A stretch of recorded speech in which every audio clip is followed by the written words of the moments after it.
Welcome, welcome, welcome to the fourth episode of Talkin Square Biz. Although this is our fourth episode, this is our very first in-person episode.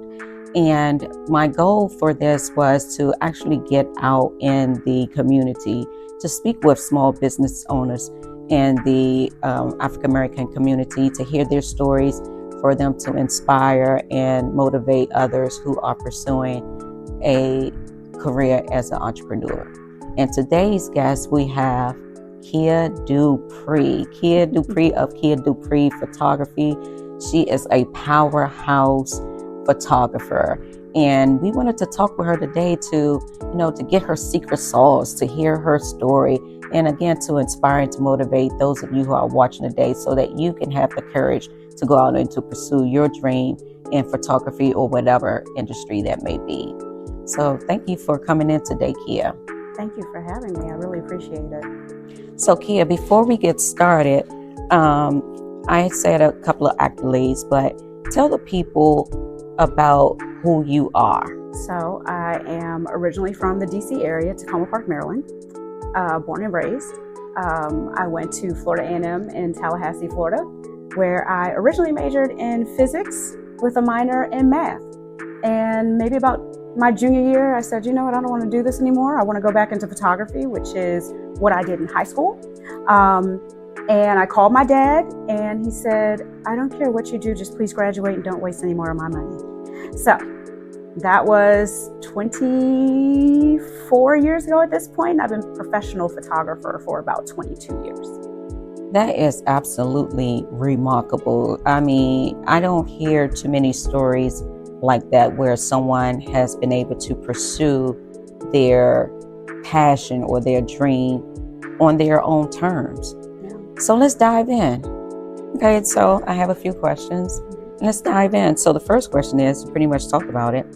You turned a childhood passion into a successful career. What advice would you give to a woman who has a passion but are afraid to pursue it in full time? What I would tell a woman who wants to pursue their passion full time, don't let anybody stop you. People will always try to talk you out of something.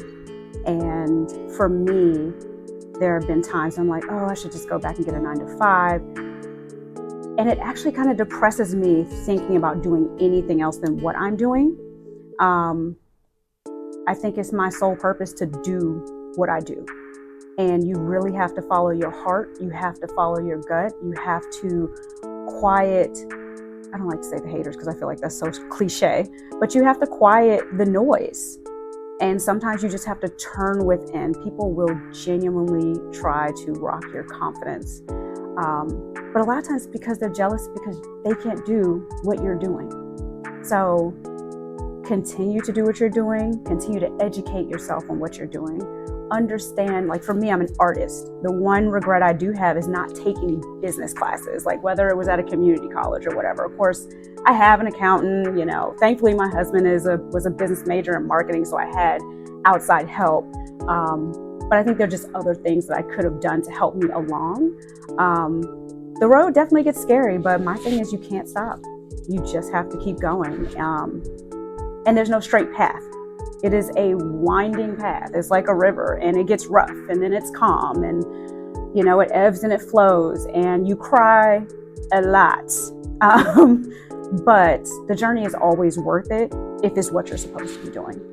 Kea, that was remarkable. And, being able to share your journey is definitely going to help other women, pursue their goal.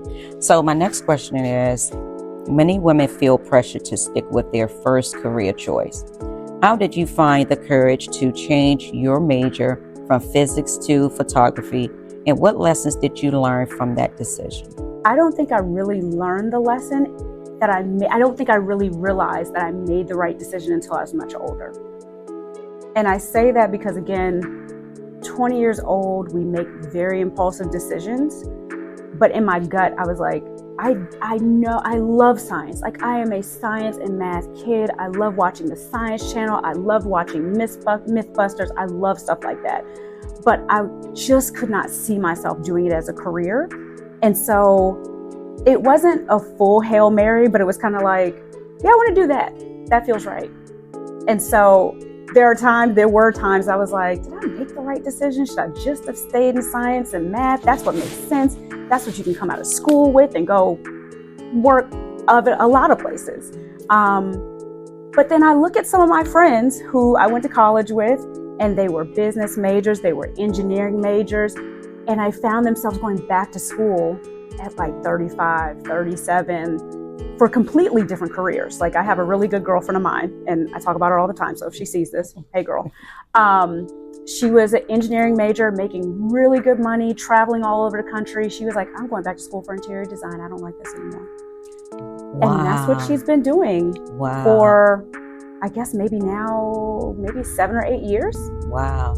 Well, for some people, especially when you're younger, right? And you have the pressures of family, you have the pressures of friends to, get a job that's going to pay, don't pursue your dream that's not going to pay the bill. How were you able to, shut that out at such a young age and to push forward with what it is that you really wanted to do? I can't say that I necessarily shut it out. I just think I'm a rebel. I can be a bit hard-headed. And again, like I said, at 20 years old, I can't say that I knew what I was doing. I just knew that this wasn't it. And again, so in high school, I was in AP Physics. I was in AP Math or Calculus. I was in AP Photography. So the logical thing to do was to go to school and do the math and science. So I was going down the this is what you should do path. And I went down this path and I was like, I hate this.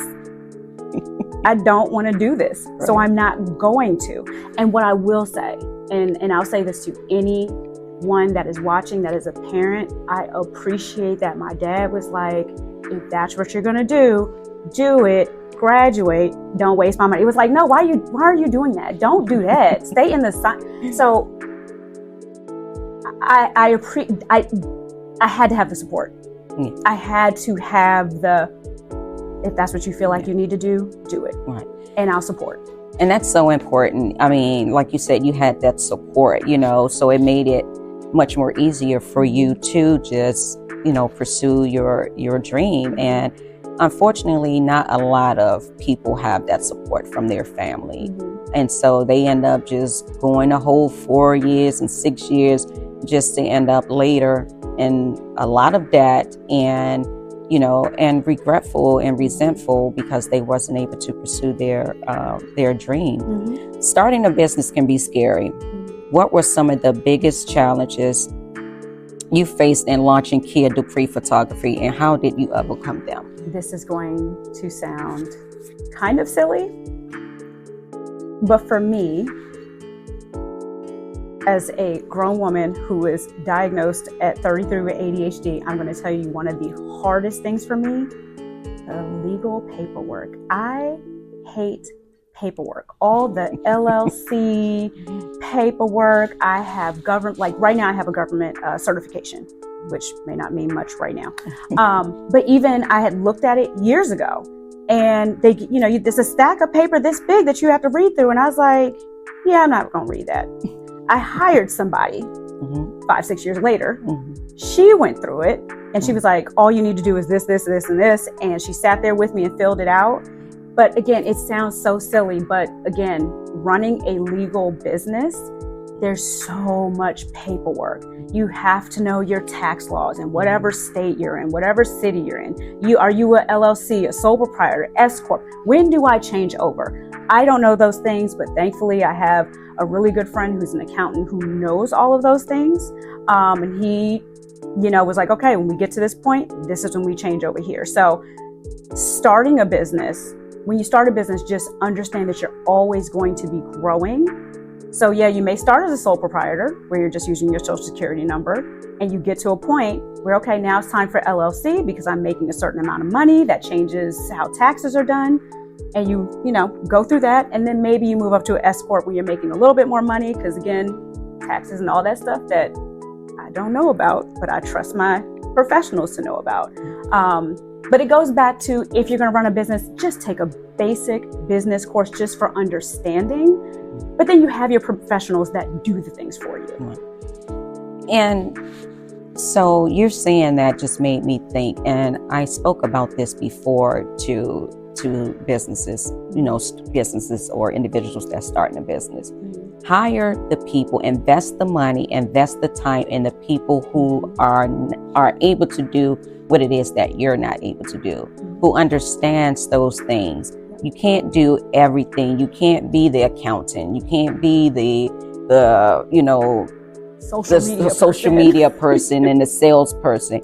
You have to be able to delegate those things, but you also need to have money set or resources set aside so that you can employ those people to do those things that you aren't able to do. So thank you for sharing that, Kea. Absolutely. So as women, we often juggle multiple responsibilities. How do you balance the creative side of photography with the business side of running a successful company? That again was a struggle for me too. And I'll kind of go back to feeling like we have to be all the things. And I think sometimes as Black women, we feel like we have to be superwoman. We feel like we're not allowed to rest. I had to force myself. Actually, no, my business coach had to force me to hire a business manager. She was like, you are overwhelmed trying to do things that are not your expertise. You have people that this is what they do. Like, my business manager was the one that read all of the government contracting. She likes to do that. I don't know why, but that's what she likes to do. And so I said, cool. And we've been together for, I think maybe 2.5. I think it's been 2.5 years. And so even just, oh gosh, I am horrible at responding to emails. Like, I'll see it and I'm like, okay, I'll get back to it. And then I forget, or I just don't know how to answer. Now I can just send it to her and be like, hey, I'll text her, or there's like a little app called Voxer. It's like a little walkie-talkie. And I'll say, hey, such and such, send us an email. Can you respond? Can you send them the prices? Can you check my calendar? Whatever it may be. So that has been very helpful. Pre-pandemic, I did have a social media manager, but then the pandemic hit. So I had to, I was like, I don't know what's happening. So that was helpful. Gosh, yeah, I mean, it's one of the greatest things, maybe 2 or 3 months after I hired my business manager, I was working from home one day, and I was sitting there, I was like, I don't think I have anything to do. I'm gonna take a nap. And I kind of felt bad about it, because again, it's like, I feel like I should be doing something. If I'm home, should I be washing clothes? Should I be cooking? And I was like, no, sit down and take a nap. And that was like the best feeling, to just let someone go. Even editing, there's portions that I'm like, you don't have to do it. Again, I take pictures. I can do basic editing. I'm not great at it. So you don't need to like figure it out, hire somebody to do it, especially now that I'm in a position where my clients are paying extra for that. Hire the expert where they love to edit. So it's about taking things off of your plate that you either don't know how to do well, don't like to do, if you have the money. But let's be honest, when you're starting, maybe you have to call in some favors or whatever else, and that is fine until you get the finances to like really hire people to do the things you genuinely can't do or don't want to do. Kea, that was that again, that goes back to having the ability to be able to multitask. Or to task these things out to other individuals. And, unfortunately, that is one of the things, a very bad thing that Black women deal with, is that we feel that we have to be superwoman, that we have to do everything, that we have to wear that invisible cape. And, then at the end of the day, we're burnt out. So we're no good to our family. We're no good to our business. And so being able to delegate is very important, and get some rest. Yes. We need to have that rest. Yes. We need to have rest as Black women. We are allowed to rest. So what's one mistake you made in the early days of your business that turned into a valuable working experience? As talkative as I am, I had, and still sometimes lack the confidence to speak up. Like when I say closed mouths don't get fed, I wouldn't ask for the referrals. I wouldn't tell people what I do. Like, I don't know what it is. And I mean, we can go into a whole thing of therapy and childhood trauma and why you lack confidence and why, like, we can get into that. Mm-hmm. But I think that was my biggest mistake starting out, was really not telling people what I do. And again, been doing this for 22, 23 years. And I feel like I've really just gotten comfortable over the past maybe 2 years. Like, I was forced to do it, right? It's like, well, I want to make money, so I have to speak, but it was always uncomfortable. I don't think I really got comfortable with asking or telling until maybe a couple years ago.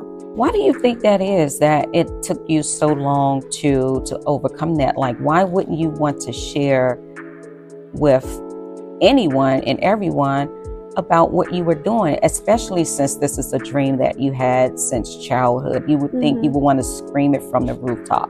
So what is it that made you not want to share or to seek help? It honestly does go back to having people in your life where you are paid a compliment and they take it back. Not the person that complimented you, but whoever that person is in your life that you look up to, that's like, don't let that go to your head. It's like, don't be too braggy.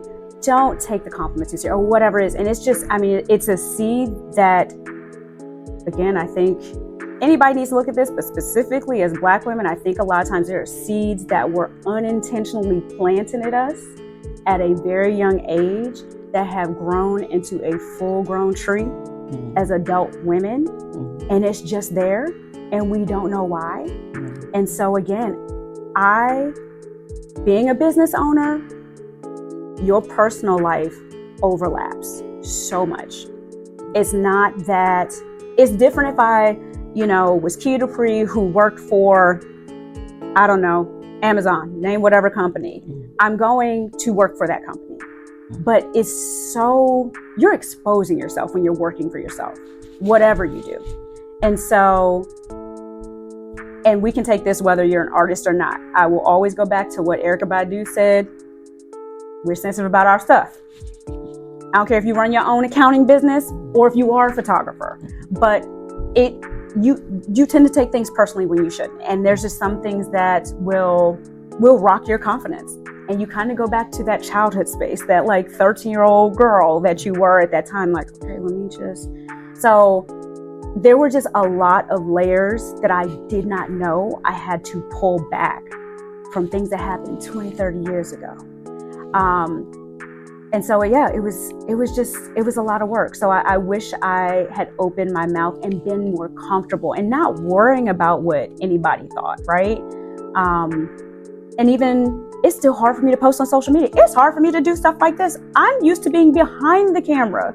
I'm sitting here like, people gonna be looking at me? You sure you want? Okay. So this is like, for me, if you asked me to do this 2 years ago, I would have been like, but I'm in a different space now. So I hope that answers your question.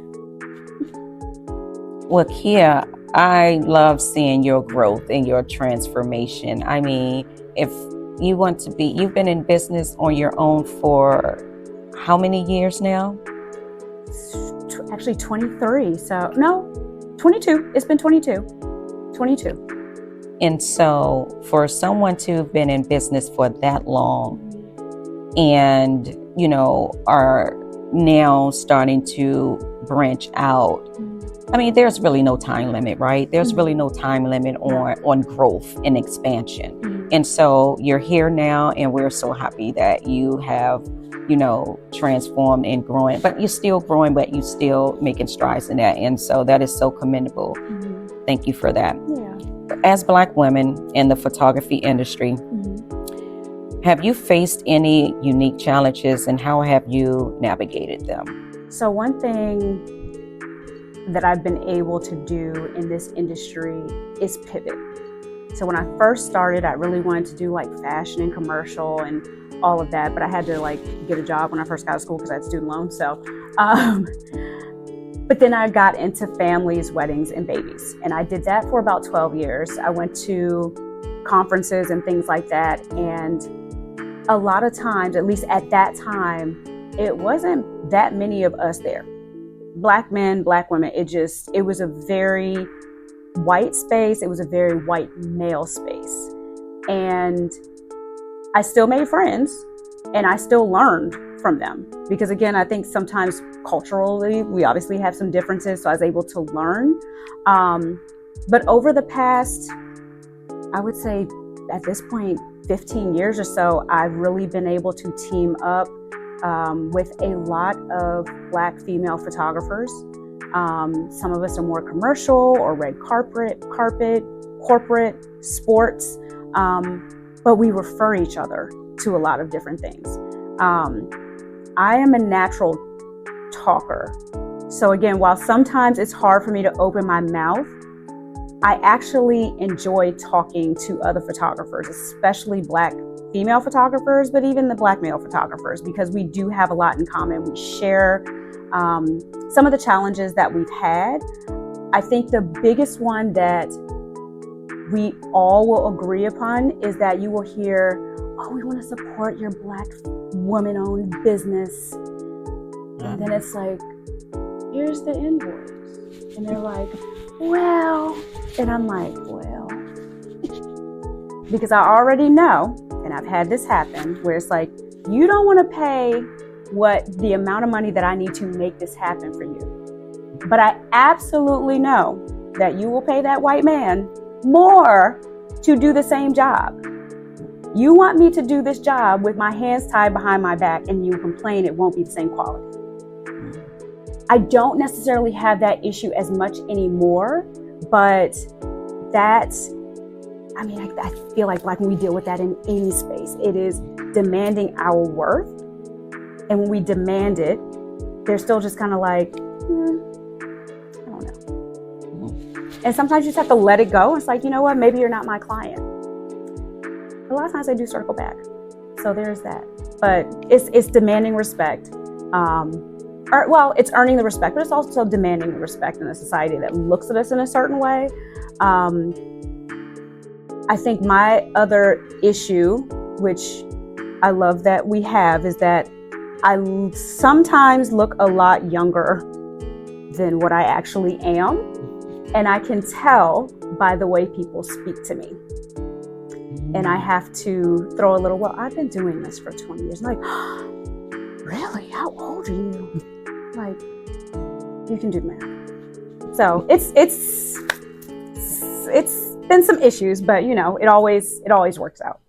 Well, thank you for sharing that, Kea. I mean, like you said, you know, unfortunately for people of color, especially women of color, in any industry, whether, you know, in the arts or corporate America, we face some unique challenges.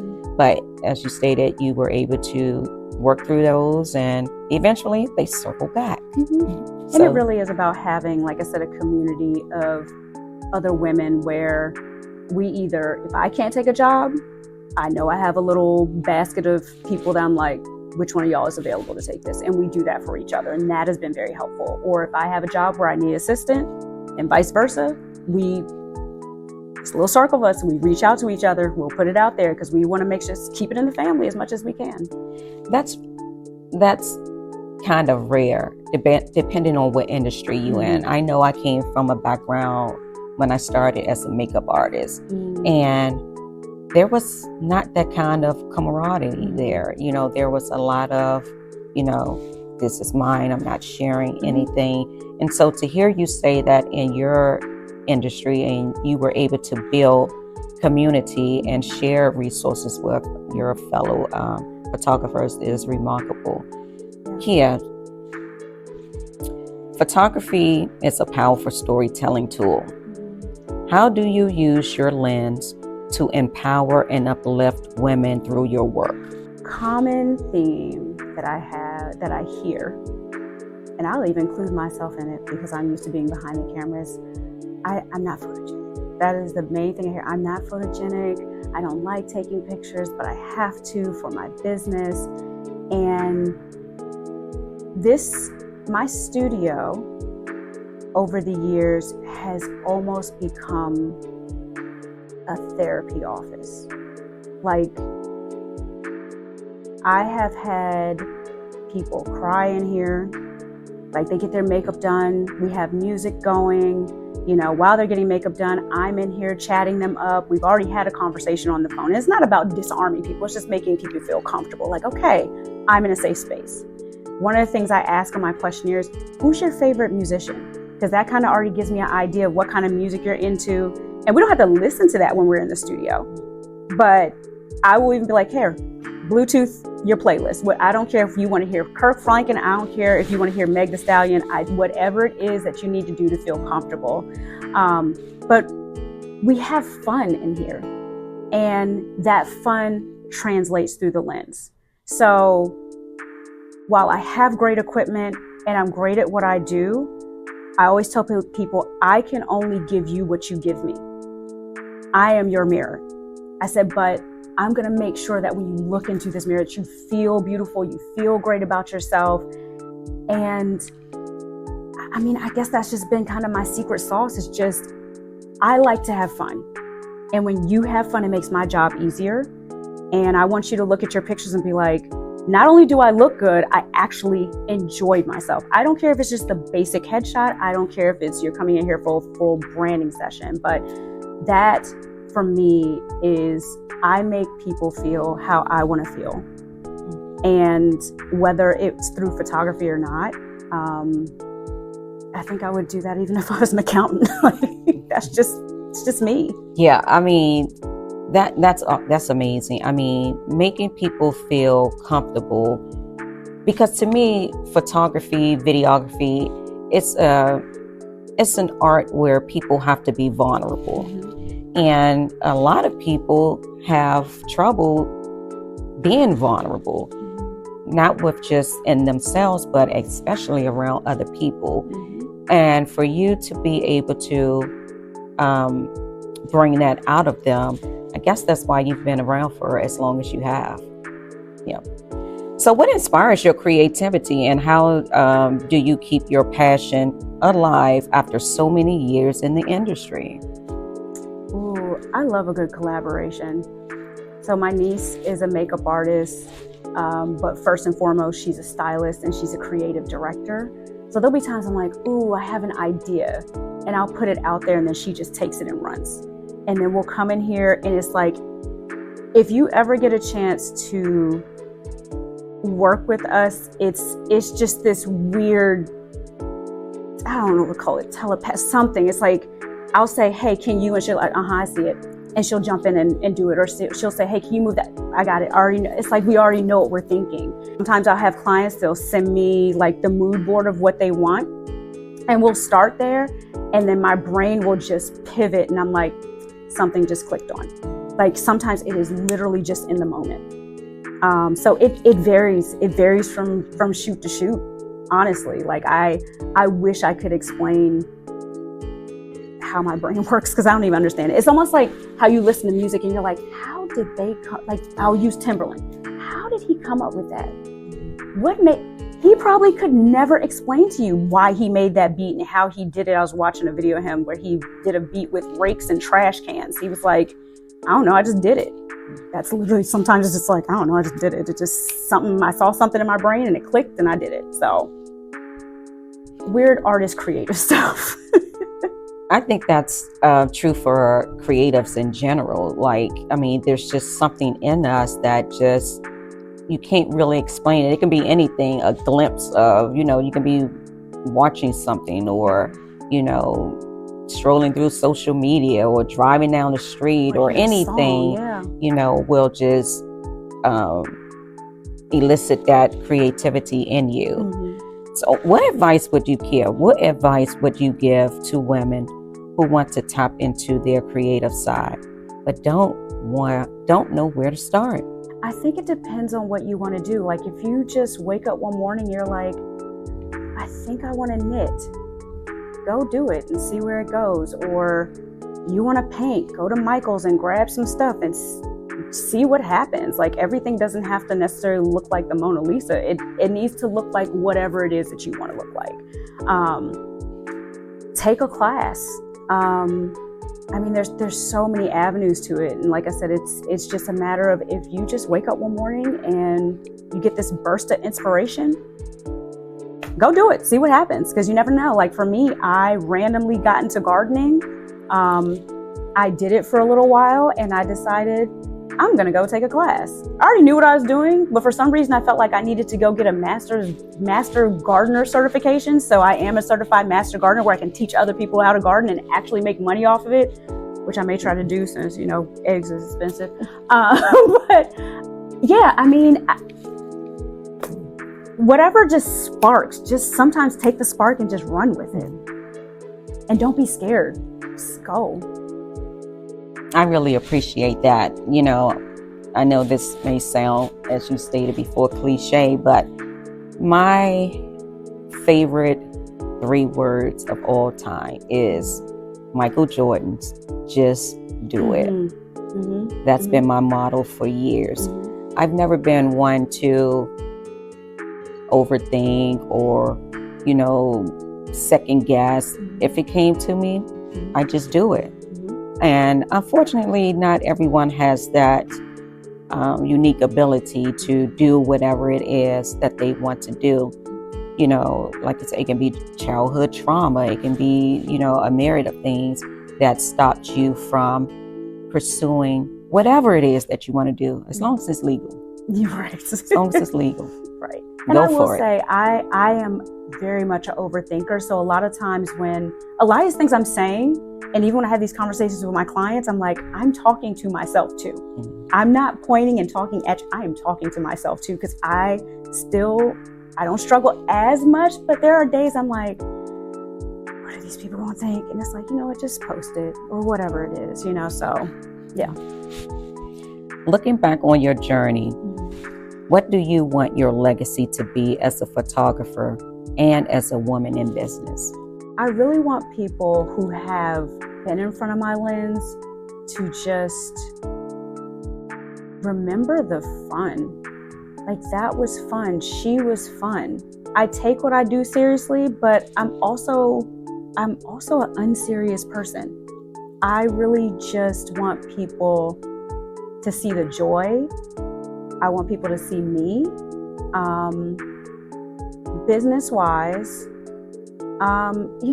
that's hard, because I think a lot of times people don't truly know what happens behind the scenes. They see the highlight reel. But even talking about the business side of things and how hard it is, I'm usually pretty open with that when people come to me. But, just remembering that she pushed through. She did that for a long time, and she did not let anything or anyone stop her.